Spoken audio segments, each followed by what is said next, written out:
நம்ம என்ன செஞ்சோம்? ஒரு கண்ணாடி சிம்முல உடைச்சதுக்கு தமிழ் கரூர்ல இருக்கிற எல்லா குண்டு வேளாண் கவுண்டனையும் ஒரு பட்டியல் எடுத்தேன். அந்த கண்ணாடி கேஸ்லயே எல்லாத்தையும் சேர்த்துறேன். யாருக்கும் சின்ன முடிக்கு கூட ஆபத்து கிடையாது. இந்த கொங்கு வேளாண் கவுண்டனையும் நம்ம இந்த வழக்கு இருக்கிற கவுண்டனை போய் யாரையும் அடிக்கல, யாருக்கும் துன்புறுத்தல. போன போக்குல கண்ணாடியை தட்டி விட்டுருக்காங்க. செருப்பு பட்டு கண்ணாடி உடைஞ்சிருக்குது. கண்ணாடி உடைஞ்சதை பெரிய தீவிரவாதம். ஆஹா ஒண்ணு இந்த பூரா போலீஸ்காரன் சேர்ந்து ஒரு 50-100 பேர்த்த பட்டியல் எடுத்து எல்லாத்தையும் அந்த வழக்குல சேர்த்து ஒரு வழக்கு இல்ல 3 வழக்கு 4 வழக்கு போட்டிருக்காங்க. கார்ல கண்ணாடி அடிச்சா அது கண்ணாடி கார்ல ஒன்னும் ஒட்டிக்கிட்டு இருக்குது. அது எவனோ போற வழியில செருப்பு கண்டு விழுந்து கண்ணாடி காயமாயிருக்குது. அது தீவிரவாதி உடைச்சான்னு நம்மள சொல்றேன். அதுல 10 பேருக்கு மேல கேஸ். எப்படி வேணாலும் கேஸ எழுதி நம்ம நீதிமன்றத்துக்கு காவல்துறைக்கும் அவங்கள்ட்ட அடிமையா போய் கையிட்டு நிக்க வைக்கணும்னு அவனுக்கு நோக்கம். பூரா வேற சாதிக்காரன் நம்மளை அழிக்கணும்னு நினைக்கிறான். அதுக்கு அரசியல் அதிகாரத்தையும் சட்ட அதிகாரத்தையும் முறைகேடா பயன்படுத்துறான். ஏன் முறைகேடாக பயன்படுத்துறவர்களுக்கு நம்ம முறைகேடா இவ்வளவு காலமா ஓட்டு போட்டோம், ஆதரிச்சோம். மண் நம்முடையது, பெரும்பான்மை மக்கள் நம்ம, அதிகாரத்தில் இருக்கிறவங்க பூரா வேற ஆள். அதனால நமக்கு இப்படிப்பட்ட ஒரு அவமானம் நடக்குது. இது இயற்கையிலேயே முரண்பாடானது.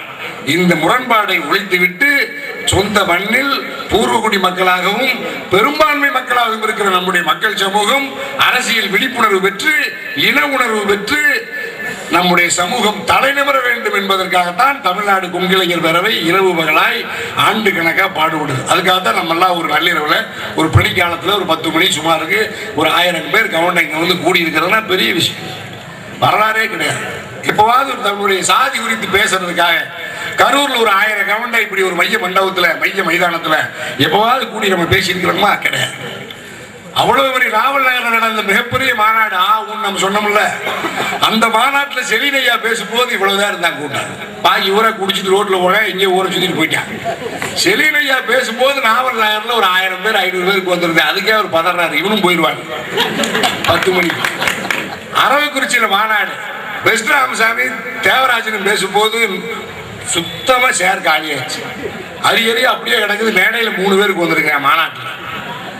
அவர் பேசுறாரு, ஐயா பேசுவாருன்னு ஒன்னொருத்த சொன்னேன். அவர் சொன்னாரு, பச்சையா சொன்னார், அந்த கேஸ்ட் என்ன இன்னைக்கு போட்டு பாருங்க. தேவராஜன் ஐயா சொல்றாரு, என்னை பேசுமாறு அழைக்கிறீர்கள், நான் டியூப்லைட்டை பார்த்து பேசுவதா சேரை பார்த்து பேசுவதா அப்படின்னு சொல்றாரு. இப்படி சொல்லும் போதே கிலோமீட்டர் கணக்கில் கட்டி இந்த டியூப்லைட்ல தாண்டி போயிட்டு இருக்கிறான், சலஜனமா போயிட்டு இருக்கிறான். ஏன்னா அவனெல்லாம் ரிசப்ஷனுக்கு மாதிரி சும்மா வந்துட்டு அவன் பாட்டுக்கு போறான், போட்டா தின்னா வடை தின்னா போயிட்டான். ஏன்னா இந்த தலைவர் இனத்தை பேச போறான்னு அவனுக்கு தெரியும். இவன் 35 வருஷமா இவன் இனத்தை பேசாத இன்னைக்கு இனத்தை பேசி கழிக்க போறான்னு போறேன். இந்த திருட்டு கூட்டத்தை தான் நாம இத்தனை வருஷமா தலைவன் வாழ்க்கை கோஷம் போட்டுக்கிட்டு அதுக்கு நம்ம கரூர் இருக்கிற முதலாளியே 10,000 20,000 50,000 1 லட்சம் நன்கொடை தர்றேன். ஒரு பைசா கொடுக்காங்க சாமி. அவனுக்கு கொடுத்தீங்கன்னா நம்ம சாதியை ஒழிக்கிறதுக்கு வேற யாரும் வர வேண்டியதில்லை.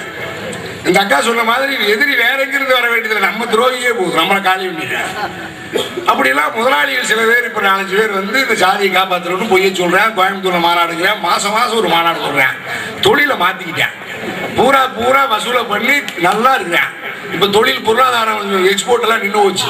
உடனே தொழிலை மாத்திட்டேன். ஈஸ்வரன் கிருஷ்ணாமசாமி எல்லாம் தொழிலை மாத்தி உடனே சாதியை காப்பாற்றுறவனு நம்ம இருக்கிற 15 பசு முதலாளி நல்ல வசதியா நாளில் போய் கனெக்ட் பண்ணி கூட்டமா போய் சாதியை காப்பாற்றுறோம்னு ஏமாத்துறேன்.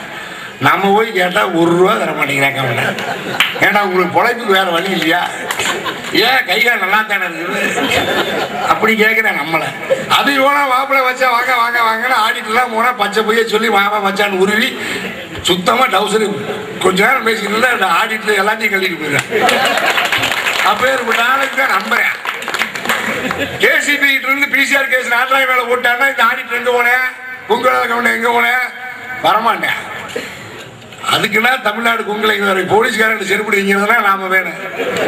போலீஸ்காரோட கை கட்டி மாமா வச்சான்னு ஒரே ரூம்ல தண்ணி போட்டு எல்லாம் எல்லாம் புலங்குறவனுக்கு அவன் தான் தலைவன். அதுக்குன்னா அந்த கவுண்டர் சங்க செருப்படி வாங்குறதுக்கு நாம போராடி தீவிரவாதி ரவுடி என்கவுண்டரு பூரா குண்டாசு பூரா கேசையும் போட்டு வச்சுக்கிட்டு நம்மளை போட்டு அமுத்துறேன். கொங்கு வேளாள கவுண்டர்லயே நாணயமான கவுண்டர் நம்ம, கொங்கு வேளாள கவுண்டர்லயே நேர்மையான கவுண்டர் நம்ம. இவன் சாராயம் குடிக்க கூடாதுங்கிறான். இதை சும்மா சொல்லிட்டு இவனும் குடிச்சுக்கிட்டு இருக்கிறேன். உண்மையிலேயே சாராயம் குடிக்காத சாதி நம்ம சாதி, நம்ம இயக்கம். உண்மையிலேயே பீடி சிகரெட் பொது இப்பதான் குடிக்க கூடாதுன்னு நீ உத்தரவு நடைமுறைக்கு வருதா இல்லையோ, நம்ம பீடி சிகரெட் குடிக்க கூடாது நம்ம இயக்க துவக்கின காலத்திலேயே சொல்லிட்டு யாரும் இப்ப கூட ஒரு புகையை காணாம். தனியார் இடம் தான் இங்க குடிக்கலாம், ஆனா ஒரு புகை போகுதா, ஒரு சாராயம் காணா. ஒரு அண்ணன் மட்டும் கொஞ்சம் அரை கோட்டை அடிச்சுட்டு போய் நல்லா சுறுசுறுப்பாங்க. வேற யாரு, வேற எல்லா கவுண்டரும் அண்ணன் அடுத்த இடம் வரும்போது குடிக்க மாட்டாங்க, போகும்போது குடிச்சுக்கலாம், வரும்போது குடிக்க கூடாதுன்னு நம்ம சொல்றோம். அவ்வளவு வேற ஒண்ணு குடிக்கவே கூடாது, நல்லது. முடிஞ்சா வீட்டுல போய் குடிச்சிட்டு கம்முன்னு முடங்கிக்கலாம், யாருக்கு தொந்தரவு இல்லை. அப்பவுமே சம்சாரத்துல படுக்க கூடாது. சாராயத்துல குடிச்சு படுத்துனா எந்த சம்சாரம் ஏத்துக்க மாட்டாங்க, அந்த வாசத்துல எல்லாம் படுக்க முடியாது. நம்ம சாதிக்கார நல்லா குளிச்சு பல்லு விளக்கினாலே கிட்ட இருக்க முடியாது. அப்புறம் இதை போய் இதை சும்மா தண்ணியை குடிச்சிட்டு 4 நாளா பல்லு விளக்காம தராமுறான்னு பிறண்டா இன்னும் எப்படி பிழைக்கிறது? நம்ம குஞ்சு குழந்தையெல்லாம் இப்ப நல்லா இருக்கு, அதுகளே ஏத்துக்காது. அதெல்லாம் இப்ப எல்லாம் பூரா ஏப்பார் ஆப்பிள் உள்ள படிச்சு இப்ப அதை அமெரிக்கா நாட்டம் அதுவும் நடக்கும் நினைக்குது. நம்மளுக்கு பெற்றது 35 வருஷம் வச்சு கல்யாணம் பண்ணி 5 வருஷம் கழிச்சு கஷ்டப்பட்டு பூரா கோயிலுக்கு போய் பூரா டாக்டர்கிட்ட போய் ஒரு குழந்தையை பெற்று அது 1.5 கிலோமீட்டருக்கு அதை டெவலப் பண்றதுக்கு எத்தனை கஷ்டப்படுறேன். அதை கொண்டு போய் இன்ஜினியரிங் காலேஜில் சேர்த்து அதை அமெரிக்காவுக்கு அனுப்பலாம், இவங்களுக்கு தூக்கம் வராது. அங்க அதை அனாதையா போகணும், இவன் இங்க அனாதைய கைகள் வராமல் செத்து போன எத்தனையோ கவனம். பூரா சாதகம் பார்த்து கல்யாணம் முடிச்சா உடனே நம்ம ஆள் இப்ப சாதகம் பார்த்து கல்யாணம் முடியாதவங்களாம் குழந்தை பிறக்கிறது இல்லையா? வேற சாதிக்காரங்களா 50 சென்ட்ல 120 வீடு இருக்கு. அந்த 120 வீட்லயும் 17 வருஷத்துல கல்யாணம் பண்றேன், 18 வருஷத்துல குழந்தை, 22 வருஷத்துல 3 குழந்தை 4 குழந்தை பெற்றுட்டு நிறுத்திடுறேன். 35 வருஷம் பேசும்போது எல்லாம் அண்ணன் தம்பி மாதிரி அது ஒரு கூட்டமா இருக்கு. அந்த 1/2 ஏக்கராவுல இருந்து 10 வருஷம் கழிச்சு இலவசம் வீட்டு மனை பட்டா கேட்பேன், உன்னோட 1 ஏக்கரா கொடுறேன், எங்க எல்லாம் அங்க வரேன்டா. அப்படி அங்க குட்டு குட்டா வளர்த்தி விட்டு அவங்கள நல்லா இருக்கு, ஆரோக்கியமா இருக்கிற சீக்கு வர்றதில்லை. நம்ம திருட்டு பையன் பூரா சிந்திச்சு அறிவாளின்னு சொல்றவன், சொத்து இருக்குது எசமாங்க சொல்றவன், ஜமீன் சொல்றவன், ரொக்குன்னு இருமிக்கிட்டு பூரா பேருந்து சர்க்கரை கண்டுபிடிச்சது, நோயில கிட்னியை கண்டுபிடிச்சது நம்ம சாதிக்காரனுக்கு. கிட்னி போலினா கிட்னி எங்க இருக்குன்னு டாக்டருக்கே தெரியாது. ஹார்ட் அட்டாக் பூரா கோவை மாவட்டம் ஈரோடு மாவட்டத்தில் பூரா எவனை கேட்டாலும் ஆட்சி வைக்கிறேன், ஓப்பன் சர்ஜரிங்கிறேன், பைபாஸ் சர்ஜரிங்கிறேன், எல்லா மிஷினை வச்சு 45 வயசுக்கு மேல ஓட்டிட்டு இருக்கிறேன். காலையில் எந்திரிச்சா நடக்க சொல்றேன், முடி வலிக்கிறேன், நடந்தா பல சீக்கு கட்டுப்படுத்து நல்லது, முடி போயிடுச்சுக்கிறேன். அதுக்கு வாஜ்பாய்க்கெல்லாம் 3 தடவை மாத்தி பார்த்து அவனை தவிர்த்துதான் போறேன். பிரதம அமைச்சருக்கு மாத்தியே தவிர்த்து போறேன். நம்ம கொஞ்சம் நம்ம உள்ளூர் டாக்டருக்கு மாத்தி எங்களால் நடக்க முடியுமா? சும்மா ஒட்டி பெரியாஸ்பத்திரி ஊசி போட்டு வந்தாலே 4 நாள் போற காய்ச்சல் 1 வாரம் ஆகுது, சிக்கன் குனி ஆகிறேன்.